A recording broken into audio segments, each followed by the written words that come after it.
Olga, I was gonna say before you started recording, if because I know Daniel usually has to leave early for work. If I don't know if you wanted to switch and do the what did you the vision planning first? I didn't want him to miss that. I wanted to hear your thing too. So yeah. Oh, okay, whatever works for you. Which whatever works for you guys. So yeah. Oh, okay, that's fine. Yeah. Um, yeah, so some of you have heard my film script before. And I did meet with Lauren Wells, one of the Impact honorees who was at BraveMaker. She reviewed my script and yeah, I got great feedback. And then I thought of all these questions after my session with her. So for me, and I do have an AI pitch trailer that's 4 minutes if you guys are interested in watching it.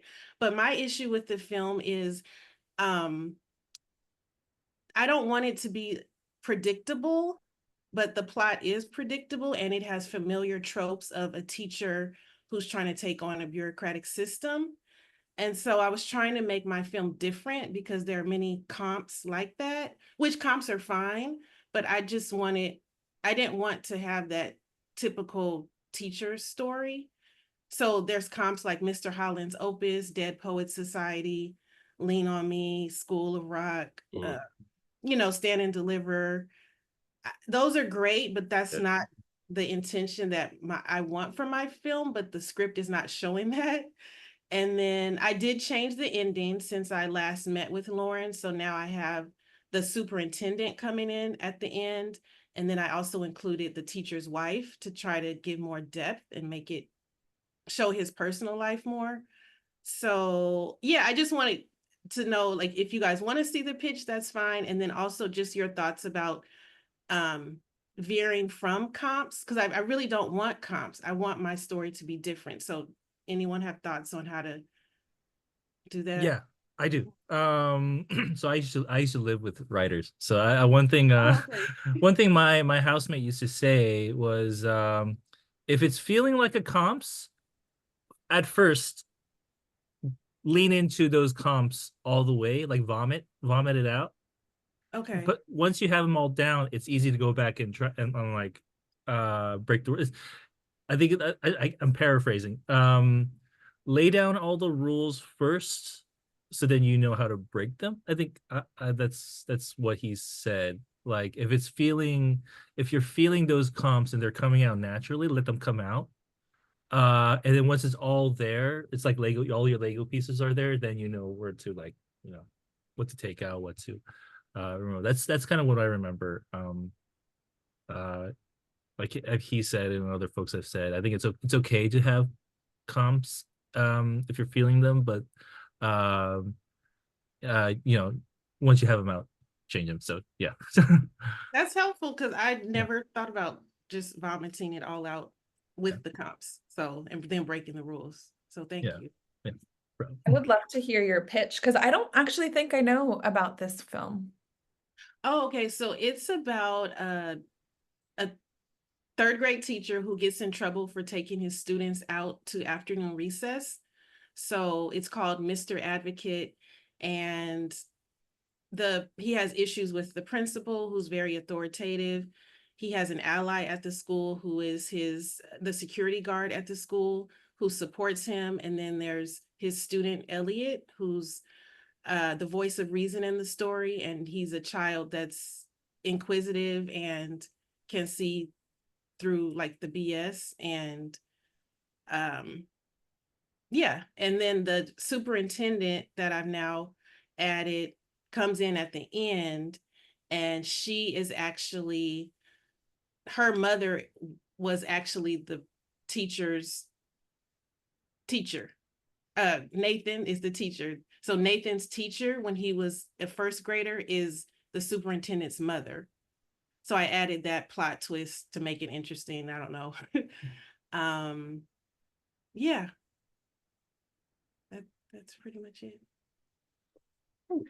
Stacey, maybe if you have the trailer you mentioned, if we could watch it, if it's a short one, Sure, so I sure. will hope everyone should be on the same page. And like I said, this is AI, so bear with AI.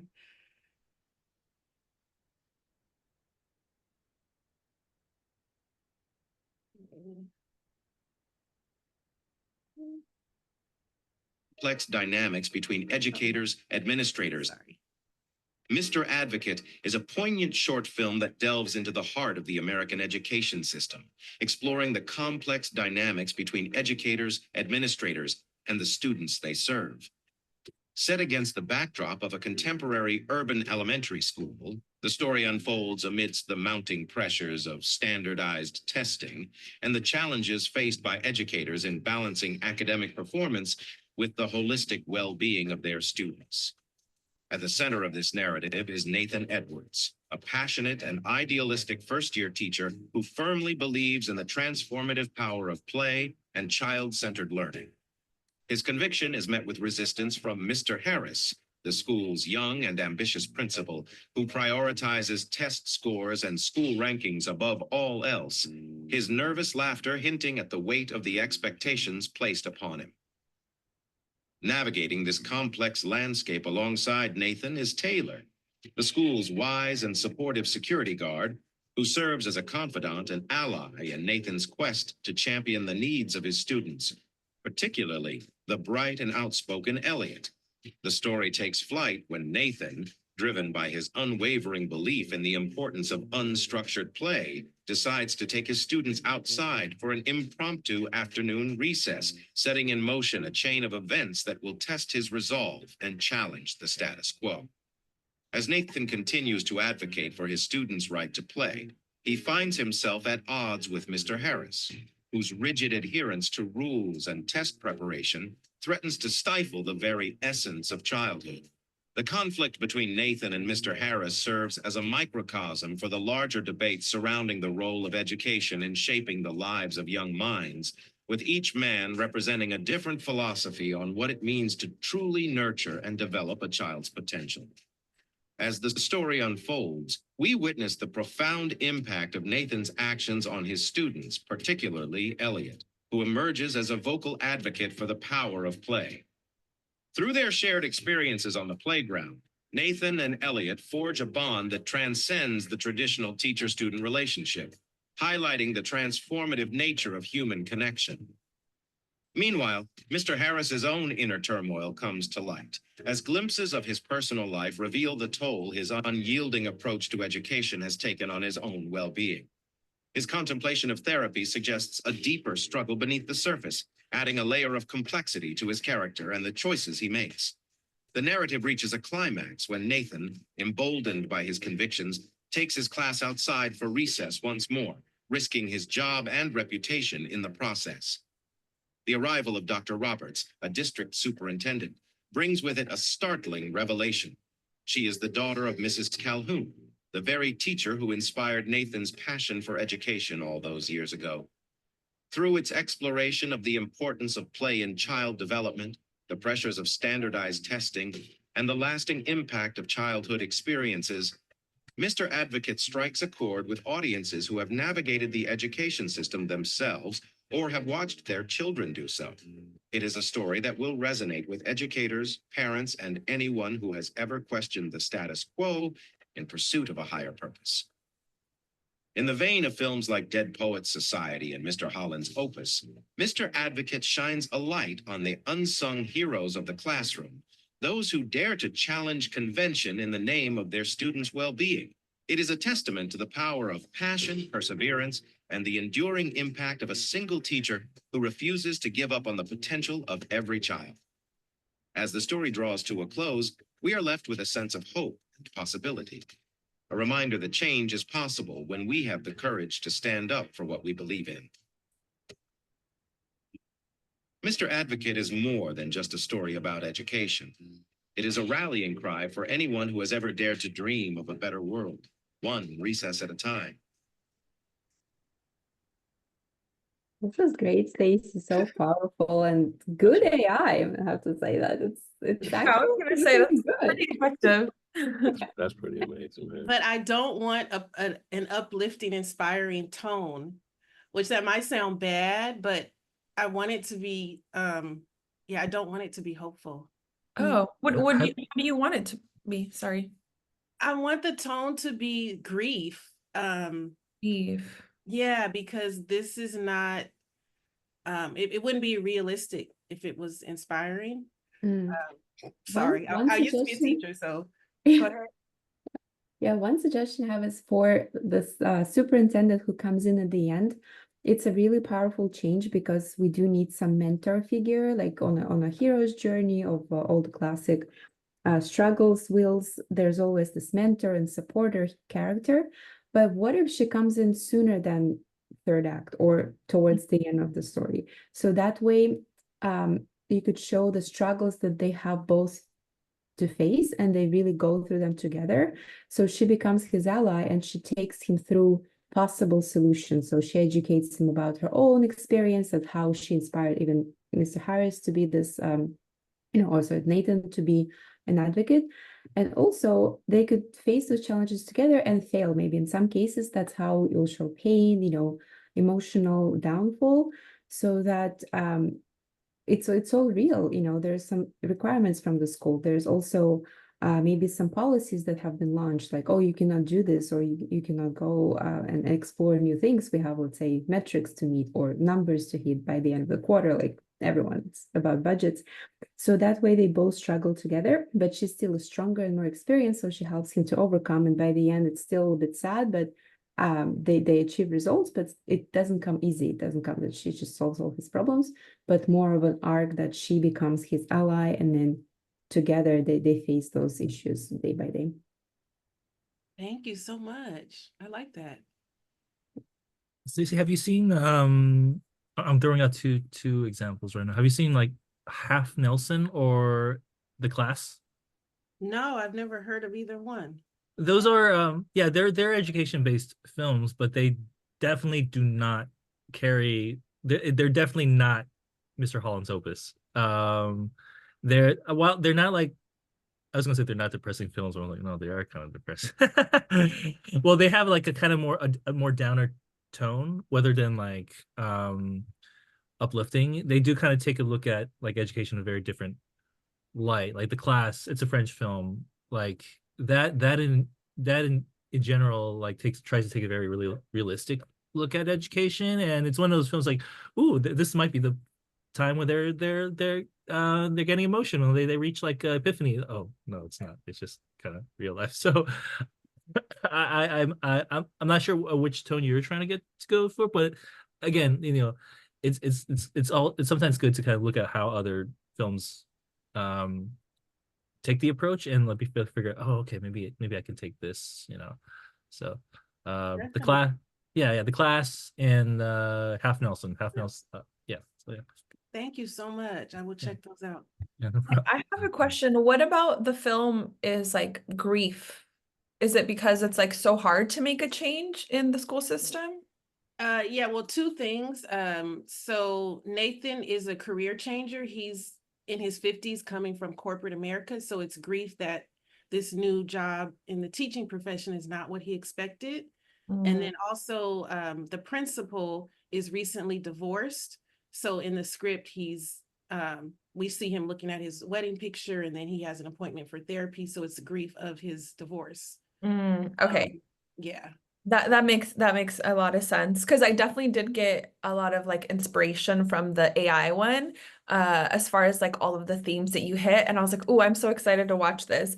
And then I also have a couple of questions. Is there something that makes recess dangerous? Like, why would you get a teacher, like does the principal, did the principal experience something, or do they live in a neighborhood where there might be a shooting, or like, why is he so stuck on getting him in trouble for recess? Yeah, so it's a district policy where they don't have afternoon recess, and it's a real thing. Yeah. So there's actually a Senate bill in California coming out this fall about it. But yeah, it's a real thing where schools don't have recess in the afternoon. So the principal is just following the school district policy. So that might be an interesting thing to explore, maybe, of like the audience. We see this principal is like, oh my God, he's so stuck up. Why doesn't he just let them go to recess? And then if there's some kind of flashback or conversation, something that shows us that why he's really advocating for that. There's always a reason for something, like maybe there was, like I was saying, a shooting, or I don't know what other example, because that unfortunately happens so much in schools. Like somebody got hurt, or I don't know, just something to like show the gravity of it. Because just following the rules, like I love rules and I very much love to follow them. But there's also rules that I'm like, bitch, no, I'm gonna break this one. But there's always like a little thing, like I'm trying to protect somebody, or I have like trauma around this, and that's why I'm just like so enthralled, or like so into this rule, So I think that would be an interesting thing to give the principal maybe a little bit more depth. Thank you. Yeah, that's a great one. Thank you. I'm taking notes. Yeah, yeah, and to if you don't mind piggybacking off of what Belika said, I kind of that's kind of what I was thinking when in terms of the recess element, because that was my favorite part of school. The recess element, about how that like just seems to strike a nerve with these people, and I just realized that because of the real world we're living in, especially with schools and school shootings now, so not even the kids are technically safe. So a lot of these rules, I mean, you hear rules where they're trying to arm the teachers nowadays, and you hear rules where and stuff where they want to when there's a school shooting, obviously you barricade the doors, make sure everybody's inside. So just the feeling of keeping people inside, keeping people to get keeping people safe in a certain space. But what this teacher does, let's go out into that space. So in this real world where we're trying to protect people and keep people inside, keep them sheltered, keep them safe and everything, he's saying that, no, I mean, the way I see it in terms of the kid, let's bring them outside. Let's go outside and play.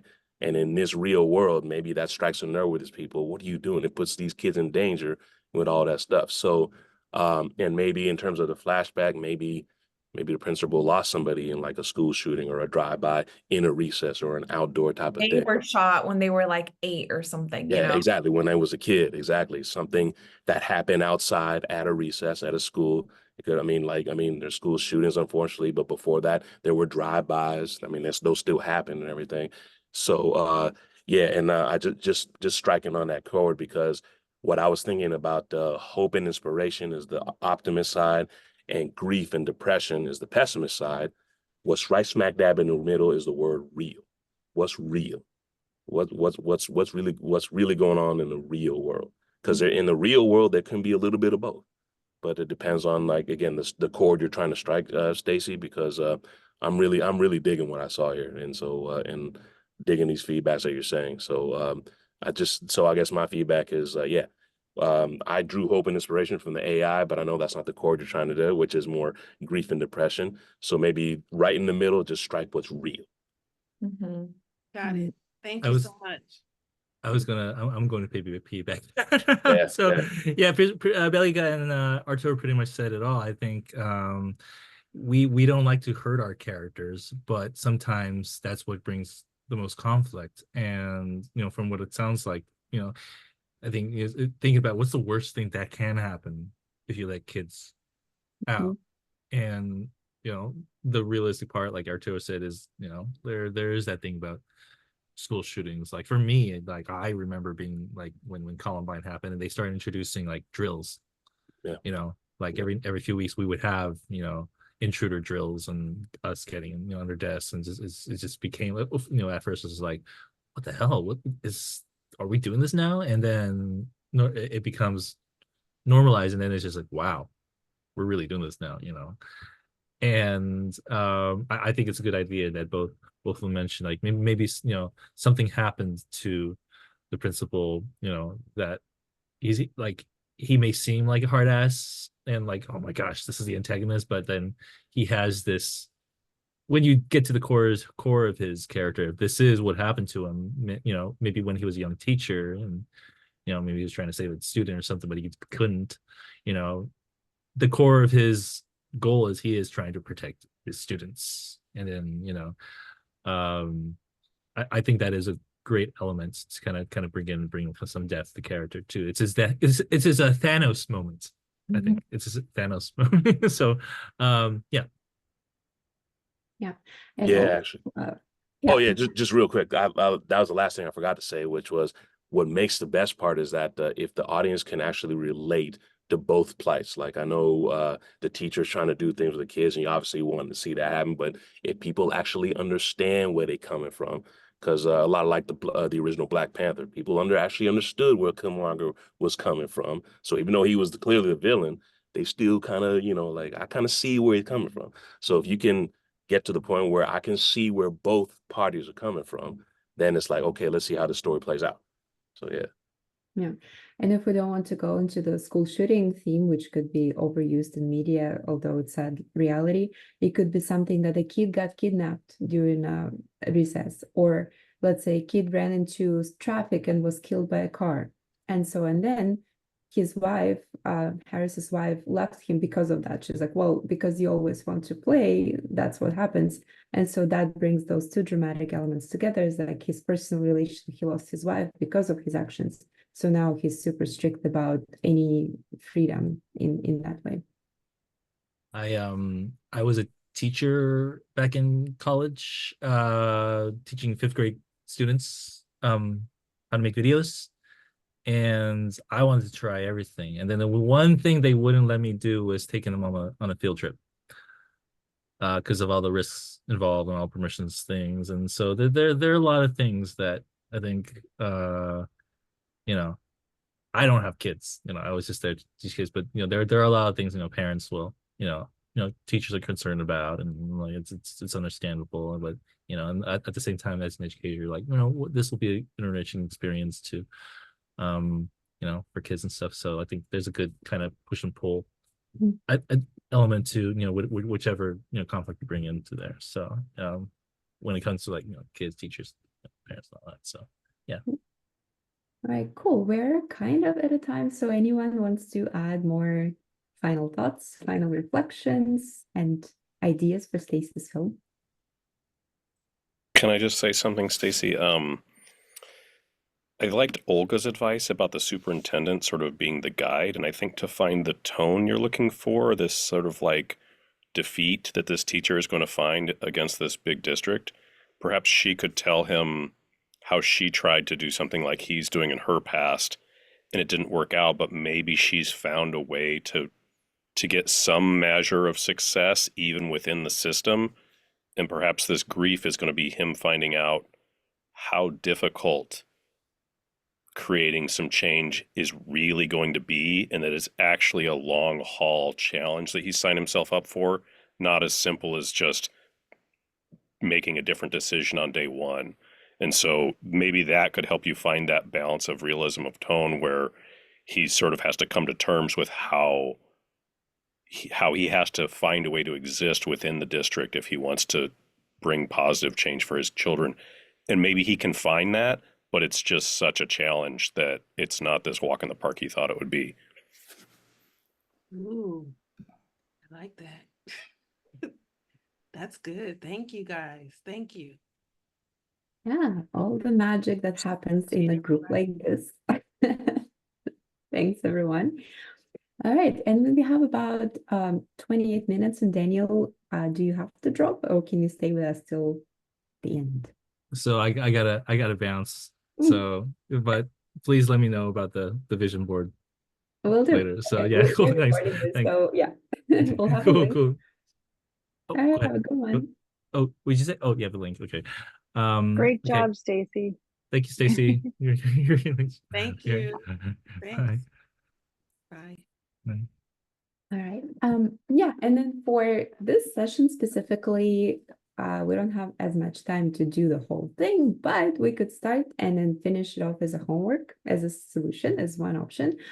But really, vision boards are powerful, and they help us to focus on our goals and to go for what we want with specific goal in mind, and also be mindful of any potential obstacles and also what's real, because we can dream so much, we can create this beautiful ideations, but sometimes they're just not realistic, or maybe they're realistic but not right now. It will take longer, or we'll need more resources, we'll need more support, or just time, because it's a valuable resource as well.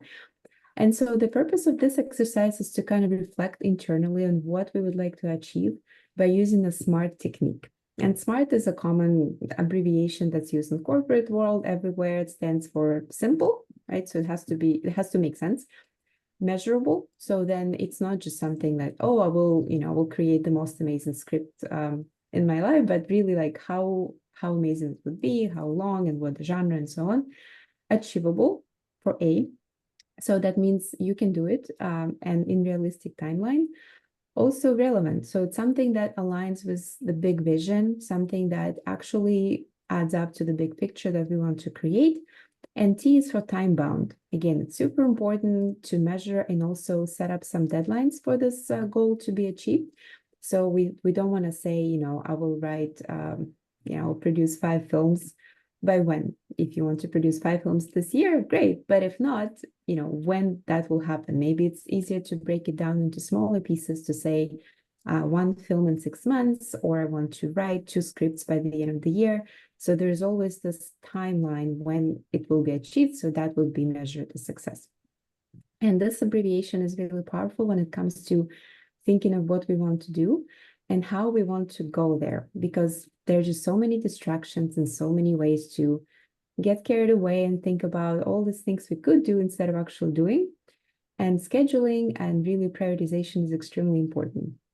And vision board is one of the exercises that I've also come across through corporate world and through many webinars and classes and courses and all the possible certifications. Always comes through as a must-have. And there are many ways to do it, but something that we've really found useful and user-friendly is using Canva or any other visualization tool, which everyone here probably is familiar with. Why? Because it's simple. There's a free version. It has a lot of design options. It actually lets you see things that you want to have in your life. And seeing is believing. Having those visuals attached to your specific goals is really something that can make a change and can bring a difference in our lives. So before we go into the actual creation of the vision board, let's take a little exercise. This will help us to also with the design. Think about one color that you think would be the color of your vision board. It can be just high level as blue or yellow or purple or green, any color. And then we'll go a little bit into color psychology to then decode what it means subconsciously and how it could help us align with our goals. I'll share a quick example here. In the chat, there's a link to this Canva resource, which of course is available and free to everyone. But what's really cool about it, it actually shows you all these different meanings of each color, of each shade, and also has a name and a hex code, right, for each of these colors. So if you hover over, you just see the name. Mine is Blue Iris. There's a long story why, but that's the one. But there's just so many of them. And if you click on each of these tiles, it will tell you more about the background, kind of what's the hex code for design elements, and also what it means. Could be inspirational, could be motivational, or something that hopeful that you are working towards. And that all comes together in the end when we create the vision board. So that's one resource to use for this exercise. And let's say if you want to create a vision board, you can select the hex code, which is shown here, and then use it as a background for your vision board. So everything you add to the board will be aligned to your vision subconsciously and then help create a big picture, let's say by the end of the year, the next 12 months. Before we go into that first page creation, any questions on this? All right. Art, do you have a question? Oh no, just reading that. Sorry. Okay, yeah. But the good thing is like really go with your intuition, without much diving deep into each color, because then it just happens on subconscious level and helps us to also be more intuitive, more aligned with our internal goals.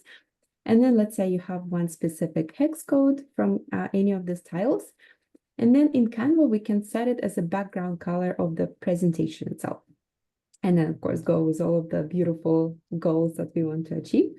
So how to do this? We would go to Canva, and let's say you want to create a design. And if you use any Google Slides or any other app, it could be a similar process. But for Canva, it would be, let's say, presentation, opens up a new page. And of course, by default, it's going to be, usually it's blank, but could be also black if we set a background as night shade. But what happens here is that we can change this very quickly to align with our vision board by clicking on the page and then go into this color wheel and then document colors. So you would click on the plus here, and then instead of standard default color, we can change it to, let's say, this from the vision board. And then immediately changes the whole document to your background color, and we can add elements and our goals here. So this is just a very quick way to set it up as a baseline. And then we'll go through each of the components of this board to create it and then finalize it. So that was one kind of quick setup step. But of course, vision board has elements to go after, and then we'll do it off screen a little bit to make sure that we have enough time to think and to process. So let's say we want to think about our goals for home, right? So there are a few categories, but for this exercise, let's just take a minute for each of the categories, and just somewhere on the notepad and a piece of paper, let's write down a few elements that we want to achieve in relation to each of these categories, and then we can add them to the vision board to bring it all together. So let's say we're thinking about home, right? So what is it like? Do we want to stay where we are, or we want to move to a new place? And by when? Do we want to maybe move to a house from an apartment? Or perhaps add a room, or make some redesign, or buy new furniture? Or maybe there is a way to rearrange the plants and create a garden, or create something else in your home that you really want to and think it's a goal for the year. So all of those things, let's take a minute and just write them down in a list, which we can then use for the vision board. Did I miss all the categories? Are there like different ones?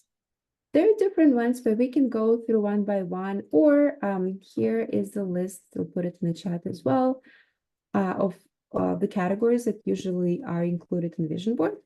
So we'll set up as home, then work, finance, fun, something that makes us happy, travel goals, if any, relationships, and achievements.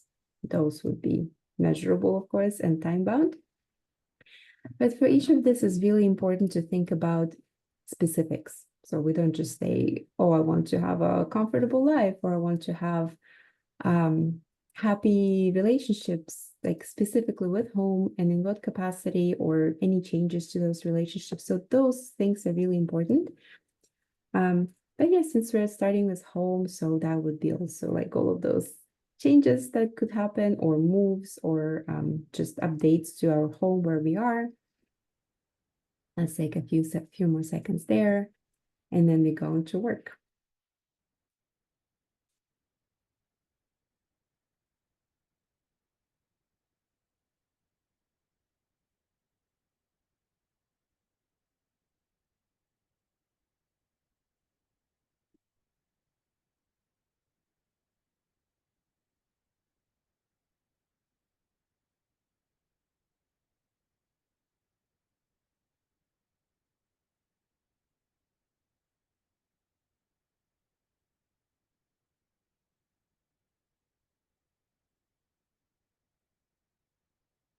Right, and this, of course, can be done in more detail offline. We don't have to finish it all. This is really just to set the foundation for it, to ensure that we have time for all of this. And the next category would be work. And again, this is something that's more specific and measurable, and also time-bound. So not just, oh, I want to work in the film industry, or I want to have a lot of projects. Like, what specifically is going to make us happy? Do we want to be primarily an actor, or a writer, or a producer, or perhaps we want to direct, or how many of the films we want to direct, by when? So what does it mean to be fulfilled in your work life? What specifics are there? What roles? Any specific projects, any specific involvements that would make us happy?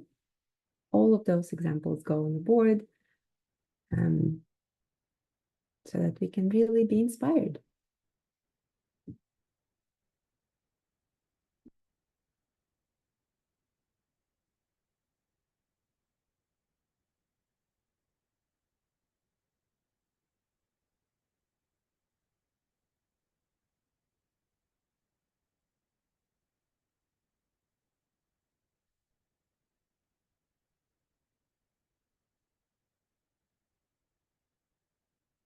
All right.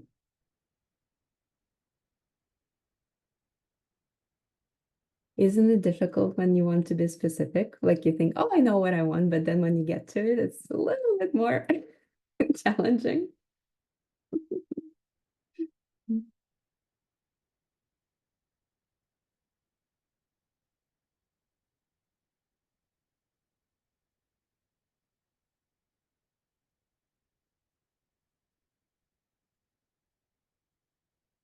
All right, let's move on to finance related to work, because no one wants to work for free. We want to have a happy, balanced life. And this is a tough one because personally for me, I always had a number in mind. So not just like I want to be comfortable. I had very specific number back in corporate, which was doable, but now it's not. Let's say I want to have 10K months. For me, that's the happy place. Like I want to make 10K months regardless. But then when it comes to achieving that, that becomes a little bit tough. But then you also have that number, so you know what you have to do, or you know how many projects you have to take. So that could be another way to say, I want to make X number a year, I want to make X number a month, or let's say I want to just have enough to live my life with all the comfortable elements. So number is good. Could also be like I've seen, let's say I want to have this number in my checking account, I want to have this number in my savings account, or something saved for travel or for fun. Ways to visualize that.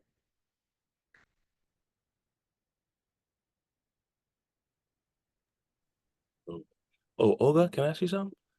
I know this is being recorded, and I probably have to go. I got to jump off. I got to get back to work.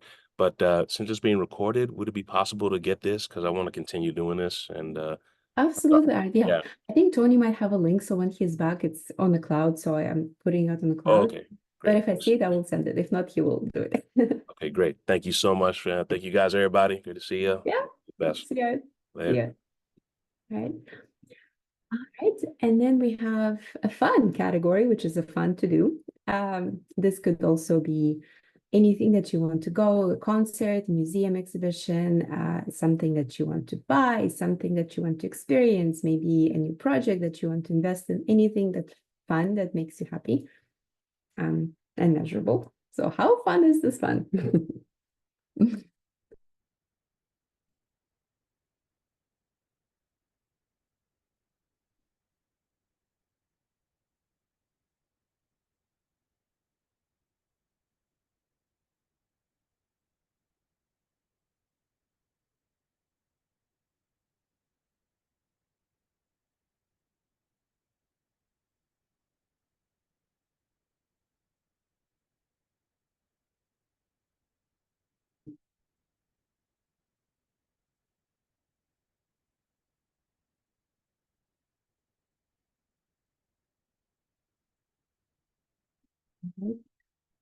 And sometimes when I do this, I always think, oh, I have no fun.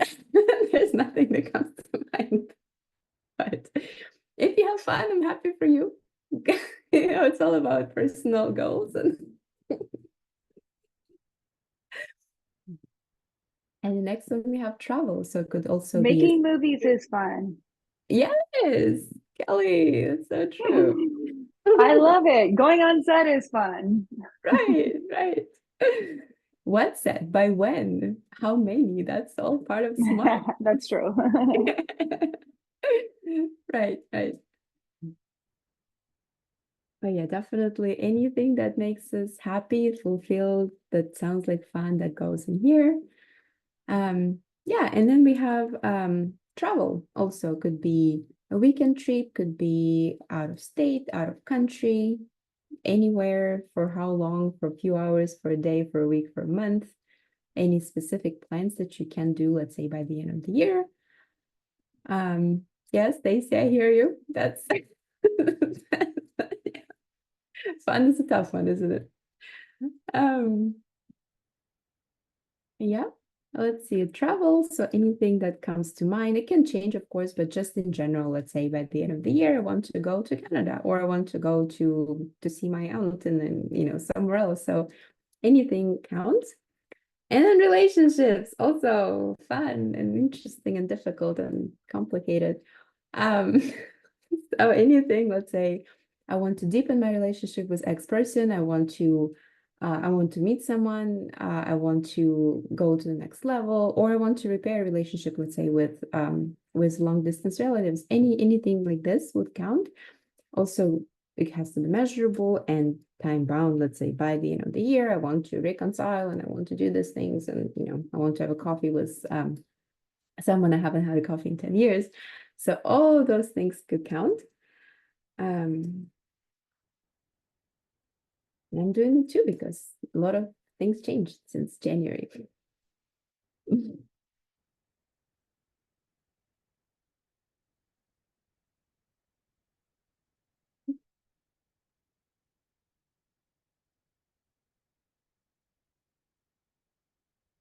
And the last one, not the least, very important one, but kind of to capture it all together, is achievements. So this could be anything really big or small, could be I want to win a competition, or I want to submit even to a competition, because it's not all about the results, it's about the process, it's about the game. I want to go to film festival, I want to write the script for just to write it, to finish it, or I want to join this new project. I want, for actors, I want to act, I want to star in a short, I want to star in a feature, I want to do something really cool. Any achievement that really matters and is aligned with our big picture that goes here. Any time bound, could be this year, next month, next quarter, end of 2025, as long as we have that in mind. It's better to keep it to like 12 months or even 6 months sometimes, because that's just easier to achieve smaller goals that adapt to a bigger picture. That could be anything.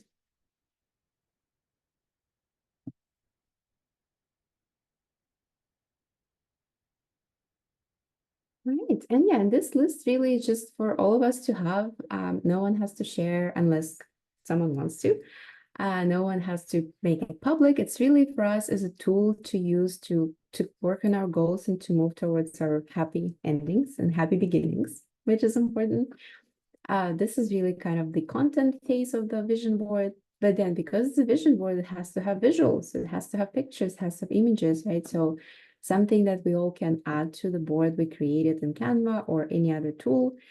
One good way to do it is really just plugging in pictures and elements in Canva itself to make it more visually appealing. So let's say if we want to just go here and then add some elements to it, it could be photos, could be text frames, could be something else. So in elements, they have pretty good shapes and visuals. So let's say you want to create it in the shape of a cell phone, right? So it could be positioned in any way, could be a laptop, could be a photo frame, could be a square or something else to just make it all organized and looking good. So in all of this can be used as pictures, picture frames. So let's say if we have any of the pictures, I guess should add a vision board for a project. So I have the bridge, and it can be just dragged and dropped into each of these frames, and it becomes really cool visual. So let's say I want to go travel across the bridge. I want to go and take pictures from the top of the bridge. So any of this could be used for visualization. But really good resources that are available online and free are a few. So I'll just share them in the chat as well. But one of the good ones really is amazing is unsplash.com. So this is where not using AI, not using any specific other tools, Unsplash is free resource for all creatives to pull images from. You can credit people, which is really important. So it's not just like, pirating the content. On any of the images, like once you click on it, it will show photographer name, it will show their specific handles, social media, which is nice if you want to connect with them. Sometimes they're available for purchase, but of course not mandatory. If you share, you can also embed it to your website or social media.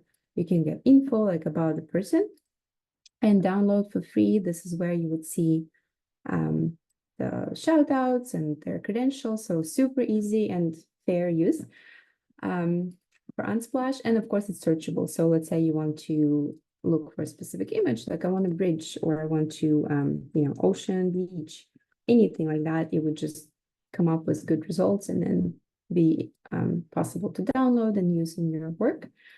Another one is Pixabay, which is also an interesting resource. It has a lot of search options, a lot of tools to download and credit people. Let's see, it just doesn't always want to go to the link as we wanted to, but this could be used for pictures and videos. So it's stock footage and video clips. Paste it in the chat as well. It's fun too, especially for videos, because videos are a little bit harder. Most of them have a watermark or some other elements that don't always look good, but this is a nice one to find videos and then embed them with credits and all of the references for your visuals, and even pitch decks or trailers or prototypes, why not? And another one is Pexels, which is also kind of a tool for creatives to get images and videos from. There it is. So pexels.com has the same search functionality, has the same idea of pulling resources and then tagging them and crediting people. That's the third one. So yeah, so all of this can be used for vision boards, pitch decks, and any presentations. Super powerful. Pexels has good quality images. You can search by style, so not just only by visual itself, but let's say I want dark, I want film noir, I want something else in a specific style of photography, and you can search photos and videos as well. And lastly, this is also something that is not a must-have, but a nice to have for vision boards, pitch decks, and visual elements. Is font pairing service. There are a lot of them online. Some are good, some are not so much. But this one I like a lot because it does show you exactly what the font will look like with another font, let's say on your page, on your website, on your graphic element, including the header and the body text. Sometimes it's difficult to visualize in Canva because there's just so much to choose from, and some of them might not go well together, or could be like mixed serif, which is a big no-no in design. But let's say you want to filter only by sans serif, then you can filter by header and body text. And let's say for this specific, if you like the pairing, you can edit it as well. So just by typing in the box, it will change automatically and show exactly what it looks like. And then same for body text. And then changes color of the page as well, but that's okay. So this is one good way to test what it will look like on your vision board, on your pitch deck, or any other element. So, and by the end of this exercise, the idea is to have those categories filled out with images, with specific examples, with measurable and achievable goals, so that we would have a few elements with pictures, text descriptions as well. So by typing in text, you can add a heading, subheading, or specific other name. Let's say for travel, for any other moments. And then it will have a year here, or by when date. And all of this will look like a one beautiful vision to go towards and to achieve one by one step at a time. And this is also good to print out and just hang it on your wall, or put it in your desktop like a wallpaper, or just have it on your phone, so that every time you open a phone to read a message, like, oh, I need to hit that number, I need to meet that goal, I need to go write that script. So super powerful, and of course can be customized and made personal as needed. But this is just some few resources that I found throughout the years and learned from people who achieved a lot. Hope this was helpful, and yeah, let me know if any questions. Yeah, all those resources were really good, especially for me, the font paired, because I feel like I'm not such a designy person, but I have a YouTube channel, so I often do thumbnails, and I'm just like, why did I put those two together? Like, ew. So that's helpful. Cool. There's another Can you one. put the last one in the chat? Last one for fonts. Yes. So there's actually, yeah, there's another one that we got. This one, Font Joy, also really good one. It has a little bit more complicated UI, but it still can be used as well. And same font pair, Kelly. Yes, these are both font resources.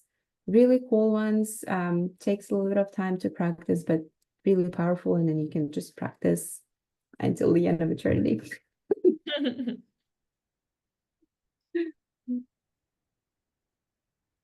Yeah, so we're pretty much at a time. This, of course, will be recorded. I believe Tony will have it. So let me stop recording. And then